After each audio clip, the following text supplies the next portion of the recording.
My name is Sarah Calloway.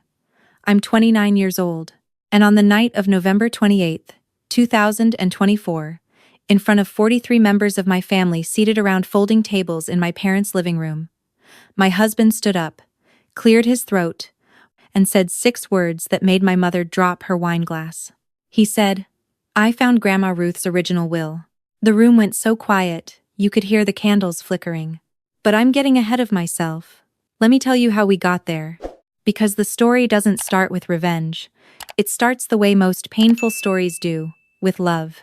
With a woman who smelled like lavender, and kept butterscotch candies in her cardigan pocket, and believed, with her whole heart, that I was going to do something great. My grandmother, Ruth Eleanor Calloway, died on March 3, 2024. She was 81 years old. She had outlived a husband, a house fire, 2 recessions, and 1 very bad hip replacement. She was the kind of woman who wrote thank you notes by hand and remembered every birthday, and cried during commercials about paper towels. She was the first person who ever told me I was smart. Not in the offhand, dismissive way adults sometimes compliment children. She looked me in the eyes and said it like it was a fact, like gravity, like something the world needed to arrange itself around. I am her first grandchild. My parents married young. My mother was 22 when she had me. Grandma Ruth was there in the delivery room, and according to family legend, she held me for 40 minutes straight before she would let anyone else have a turn. I grew up spending every other weekend at her house in Knoxville. She taught me to bake biscuits, to balance a checkbook, to never let a man make you feel small in your own home. My brother Derek is 6 years younger than me. He came along when I was already in 1st grade, already the one Grandma Ruth read chapter books to on the couch, already the one she called her first heart. Derek was loud and funny and effortlessly charming. My parents adored him. Everyone adored him. He was the kind of kid who made teachers forgive him for everything. I was the kind of kid who never needed to be forgiven because I never did anything wrong, and somehow that was less interesting. I went to University of Tennessee on a partial scholarship, studied education, graduated with a 3.8 gigapascals, moved to Nashville, started teaching 4th grade at a Title I school in Antioch. I loved it. I was good at it. I made $39,000 a year and supplemented with tutoring on weekends, and I was genuinely, completely happy. Derek went to 3 different colleges in 5 years, finishing none of them. At 23, he decided he was going to open a restaurant. My parents gave him $40,000. The restaurant closed in 14 months. At 25, he decided he was going to flip houses. My parents gave him $30,000. He sold 1 house at a loss. At 27, he was talking about a food truck. I stopped asking about Derek's plans because asking felt unkind, like pointing at something broken. My parents never offered me $40,000. Not for my teaching credential courses, not for my first apartment deposit. Not once. When I asked my mother about it once, she said, "Sarah, you've always been so capable. Derek needs more support." I nodded. I went home. I cried in the shower where my husband, Marcus, couldn't hear me. Marcus and I got married in September of 2022. Small ceremony, 40 guests, a backyard in Franklin, Tennessee. Grandma Ruth was there, front row, wearing a blue dress she'd bought specifically for the occasion. She squeezed my hands before I walked out and said, "That boy is good. You chose well." She was right. Marcus was 31, a licensed CPA with a firm in downtown Nashville. He was methodical, patient, quietly brilliant. He noticed things other people missed. He was the one who first said something felt wrong. Grandma Ruth had been clear about her wishes for years. She talked about her will openly, the way people of her generation sometimes do, without embarrassment. She had a house in Knoxville worth approximately $210,000 and a savings account with $160,000 in it. The house would go to my parents to handle as they saw fit.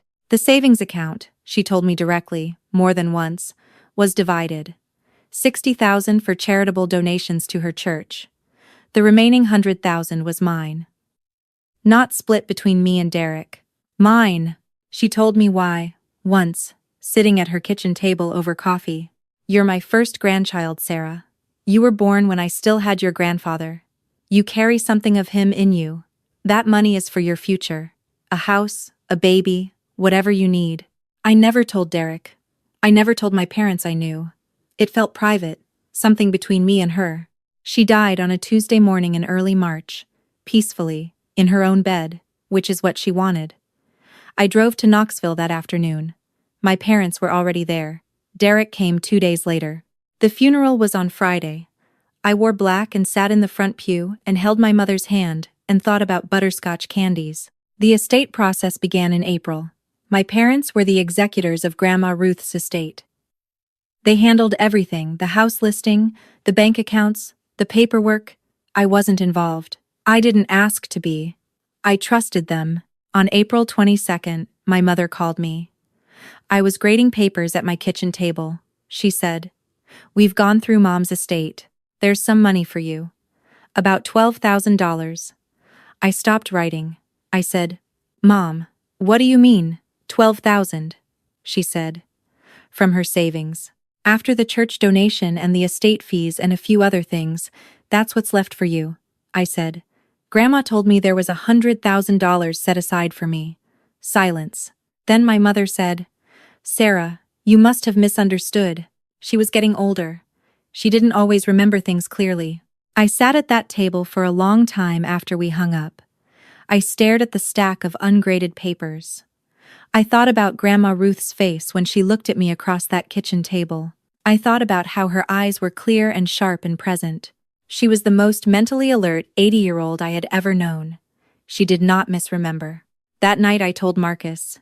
He listened without interrupting, which is one of the things I love most about him. When I finished, he said, "Did you ever see the actual will?" I said no. He said, "We need to see it. Wills are public record once they're probated." He pulled it up 3 days later. Knox County Probate Court. The will on file was dated January 15, 2024, 7 weeks before Grandma Ruth died. It allocated the savings account as follows: $60,000 to the church, $20,000 to Sarah Calloway, $20,000 to Derek Calloway. The remaining $60,000 into a family fund managed by my parents at their discretion. Marcus printed it out, set it on the kitchen table, and looked at me. I looked at it. Then I said, "That's not what she told me." He said, "I know. I'm going to find the older version." Marcus spent 3 weeks on it. He called Grandma Ruth's longtime attorney, a man named Gerald Park, who had handled her affairs for over 20 years. Gerald Park had retired in November of 2023. He was replaced at the firm by a younger associate. Marcus called Gerald Park directly, at home, and explained the situation carefully. Gerald Park was quiet for a long moment and then said, "I'm going to look through my files and call you back." He called back the next evening. He had a copy of the will he had drafted for Ruth Calloway in 2019. The version that existed before the January 2024 amendment. In the 2019 will, Gerald Park read it aloud over the phone. The savings account was divided this way: $60,000 to the church, $100,000 to Sarah Calloway, described specifically as my first grandchild, in recognition of our bond and to support her future. Nothing to Derek, nothing to a family fund. The January 2024 will had been prepared by the new associate at the firm. It had been requested by my parents. Grandma Ruth signed it 5 weeks before she died. In January, she had been hospitalized twice for a respiratory infection. She had been on significant medication, Gerald Park said, very carefully. I cannot speak to her mental state in January. I was not present. But I can tell you that the will she asked me to draft in 2019 was executed with full clarity and specific intent, and the language about Sarah was her own. She dictated it. I sat across the table from Marcus while he told me everything. I felt something cold settle into my chest. Not rage, not yet. Something more like the feeling you get when you realize you've been standing on ice that was thinner than you knew. I asked Marcus, "What about the $60,000 in the family fund? My parents have discretion over that." He opened his laptop. He pulled up records he had spent the past 2 weeks quietly compiling. On May 8, 2024, 6 weeks after Grandma Ruth's estate closed, A wire transfer was made from the family fund account. Amount: $58,000. Recipient: Derek Thomas Calloway. Memo: Business investment support. Derek's new food truck venture had launched in April. I thought about my mother's voice on the phone. After the church donation and estate fees, and a few other things. I thought about Derek's Instagram, which I had stopped following but occasionally still checked. He had posted a photo in May of a brand new custom food truck, gleaming silver, wrapped in a logo he'd paid a designer to create. Caption: Dreams don't wait. So grateful for my family's support. $118,000. That was the gap between what Grandma Ruth intended for me and what I received. $12,000. Sitting in a check my parents had mailed with a card that said, "In loving memory of Mom. She loved you so much." Marcus said, "We need a lawyer." I said, "It's Thanksgiving in 3 months. My whole family will be together." He looked at me. I looked at him. He said, "Tell me what you're thinking." I said, "I want everyone to know. Not just us. Everyone." He was quiet for a moment. Then he said, "Okay, then we do it right. I want to be clear about something. I did not want to destroy my family at Thanksgiving dinner. That is not who I am. I am a 4th-grade teacher. I bring homemade cookies to parent conferences. I send my students home with little notes on Fridays telling them something specific they did well that week. I am not a person who looks for conflict, but I had spent 29 years being the capable one, the one who didn't need help, the one who figured it out.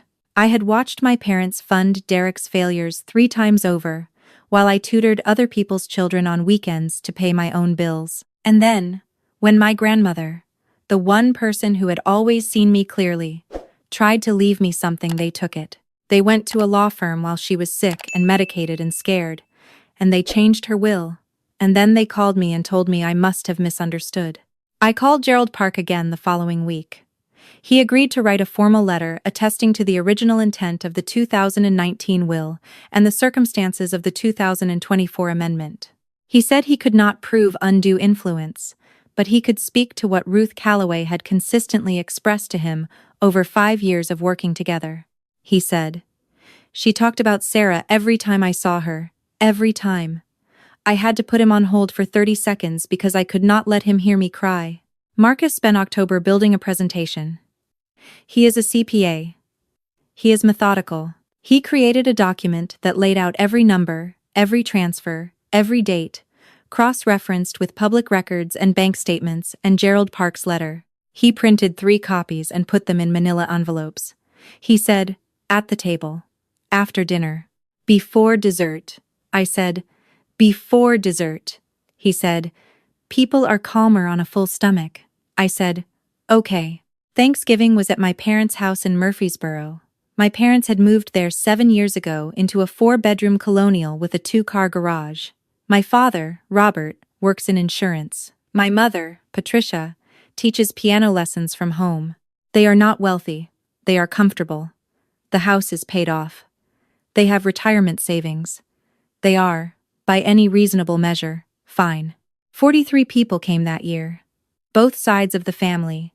Aunts, uncles, cousins, my father's older sister Linda, my mother's brother Paul, his wife, their 3 teenagers. Derek came with his girlfriend, Amber, who I had met twice and liked despite everything because she was warm and funny and seemed to have no idea what her boyfriend's family was capable of. Long folding tables ran through the living room and into the dining room. My mother had been decorating since Monday. I brought sweet potato casserole and a bottle of Riesling. I hugged everyone. I complimented my cousin's new haircut. I held my aunt's new baby for 20 minutes. I sat down at the table next to Marcus and across from my mother, and I ate turkey and stuffing and green bean casserole, and I did not say a single word about any of it. Derek sat at the far end of the table. He had driven up in a new truck, silver, with his food truck logo on a magnetic decal on the door. He talked loudly about his expanding menu and a potential second location. My father nodded and said, "That's great, son." My mother refilled his water glass without being asked. I watched all of this, and I felt the familiar old ache of it, And I thought about Grandma Ruth in her blue dress at my wedding, and I looked at Marcus, and he put his hand on my knee under the table, and I knew we were doing the right thing. At 7:45, the plates were cleared. My mother was starting to move toward the kitchen to bring out the pies. That's when Marcus stood up. He said, "Before dessert, can I have everyone's attention for just a few minutes? I have something I'd like to share." The room went the way rooms go when someone stands up unexpectedly at a family gathering. People looked up. Conversations stopped. My mother paused in the doorway, holding a pumpkin pie. My father frowned, the small frown he uses when something is happening outside his control. Derek was looking at his phone. Marcus said, "Thank you all for being here. I want to talk about Ruth Calloway, because I think she deserves to be talked about tonight." A few people smiled. Grandma Ruth had been gone 8 months. People were still tender about it. Marcus said, "Ruth had a will. Most of you know that. What most of you don't know is that she had 2 wills." He reached into his jacket and took out a printed document. He set it on the table. "This is the will that Ruth Calloway asked her attorney, Gerald Park, to draft in 2019. She updated it twice before 2023. This is the final version before January of this year. I have a letter from Mr. Park attesting to its authenticity and to Ruth's intent." He read the relevant section aloud. His voice was steady. He is a CPA. He reads numbers aloud for a living. He read my grandmother's words. $100,000 to my first grandchild, Sarah Calloway, in recognition of our bond, and to support her future. My Aunt Linda put her hand over her mouth. Marcus set down that document and picked up the second one. This is the will that was filed with Knox County Probate in April. It was drafted in January 2024, during a period when Ruth was hospitalized twice for a respiratory infection and was on multiple medications. It was requested by Robert and Patricia Calloway. He read the new allocation. $20,000 to me, $20,000 to Derek, $60,000 to a family discretionary fund controlled by my parents. He set it down. Ruth Calloway told Sarah directly, on multiple occasions, that she was leaving her $100,000. That was her wish, expressed clearly, consistently, over 5 years. He paused. "That's not what happened," my mother said, from the doorway. "Marcus, this is not the time or the place," he said, gently but without hesitation. "With respect, Patricia, I think it's exactly the time and place. Because the people in this room loved Ruth, they deserve to know." He opened the third document. The bank statement. The transfer on May 8th. $58,000. Derek Thomas Calloway. Business investment support. Derek looked up from his phone. Marcus said. Sarah received a check for $12,000. Derek received $58,000 from the family discretionary fund that had been carved out of what was originally Ruth's direct bequest to Sarah. The food truck that Derek launched in April, the one he posted about on Instagram in May. Marcus had the screenshot printed. He held it up.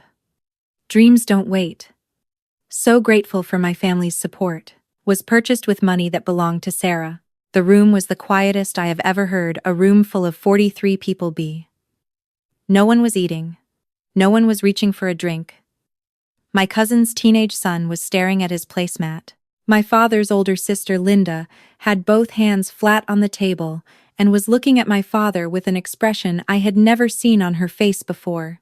My father stood up. He said, "This is private family business. You have no right to." Marcus said. Ruth was Sarah's grandmother, too. Sarah had every right to know what Ruth intended for her. And the people who loved Ruth have a right to know that her wishes were not honored. My mother had put down the pumpkin pie. She was crying, but they were not the kind of tears that made me feel sorry. They were the tight, controlled tears of someone who is angry about being caught. I knew the difference. I had been watching my mother cry my entire life. Derek was very still. Amber was looking at him the way people look when they're learning something they wish they didn't have to know. My Aunt Linda stood up. She was 63 years old, my father's older sister, a retired school librarian from Chattanooga. She pointed at my father and said, in a voice that was terrifyingly calm, "Robert, did you change your mother's will?" My father said, "It was complicated. Ruth wasn't thinking clearly in her last months, Linda said. Your mother was sharp as a tack at Christmas, and she died in March. Do not tell me she wasn't thinking clearly. She looked at me across the table. Sarah? I had no idea. Her voice cracked. I swear to God. I had no idea, I said. I know, Aunt Linda. Marcus set the manila envelopes on the table. He said, I have 3 copies of everything here.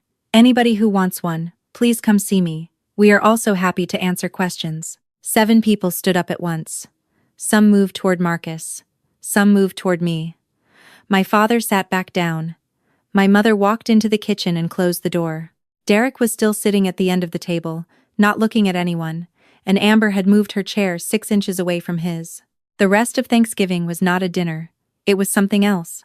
It was people sitting in small clusters talking in low voices. It was my Uncle Paul taking my father into the hallway and the sound of raised voices behind a closed door. It was my cousin Jennifer, who was 24, and adored Grandma Ruth with the specific intensity of a young person who has not yet lost many people, sitting beside me and crying and saying, she would have wanted you to have it. It was Marcus standing at the kitchen counter with a glass of water, calm and steady and present, exactly the person I had chosen. I did not speak to my mother that night. I did not speak to Derek. I hugged Aunt Linda goodbye and she held on for a long time. We drove home to Nashville at 10:30. I didn't cry until we were on the highway, and then I cried for most of the drive. Not from grief exactly, from something more complicated, from the feeling of having held something heavy for a very long time and finally being able to set it down. 3 days after Thanksgiving, on December 1st, we met with an attorney named Caroline Fisk, who specializes in estate litigation out of her office in Brentwood. She was 47, precise, with a dry sense of humor and no patience for sentimentality. She reviewed everything Marcus had compiled, took 65 minutes, and then looked up and said, "This is undue influence, possibly elder financial abuse under Tennessee statute. Your parents exercised their position as executors and as trusted family members to pressure a vulnerable elderly woman into changing her will to benefit themselves and your brother at your expense." She walked through the numbers. The original bequest, $100,000. What I received, $12,000. The family fund transfer to Derek, $58,000. Remaining family fund balance my parents retained, approximately $11,000. She said the discrepancy was $114,000 when you account for the original intent. With potential statutory damages under Tennessee's Adult Protection Act, she estimated the realistic settlement range at $130,000 to $150,000. They'll settle, she said. Going to court means discovery. Discovery means everything becomes public record. She filed the civil complaint in Rutherford County on December 18, 2024. The cause of action was undue influence, breach of fiduciary duty, and elder financial exploitation. The complaint named both my parents as defendants. The papers were served the week before Christmas. My father called me on December 22nd. It was the first time we had spoken since Thanksgiving. He said, "Sarah, this is your family. You're going to destroy us over money." I said, "Dad, you changed Grandma Ruth's will while she was sick and gave her money to Derek." He said, "We were trying to be fair." I said, "Fair would have been honoring what she wrote in 2019. Fair would have been calling me and telling me the truth." He said, "Your grandmother wasn't in her right mind." I said, "Then you should have protected her. That was your job as her executor." He hung up. My mother texted me on Christmas morning. A single line. "You're breaking this family apart." I looked at it for a while and then I put my phone in a drawer and made pancakes with Marcus. Derek sent me a text in early January. It said, "I didn't know they were going to do that. I want you to know I didn't know." I read it twice. I thought about the food truck photo, treating myself because I deserve it, and the gleaming silver truck, and the graphic logo a designer had made.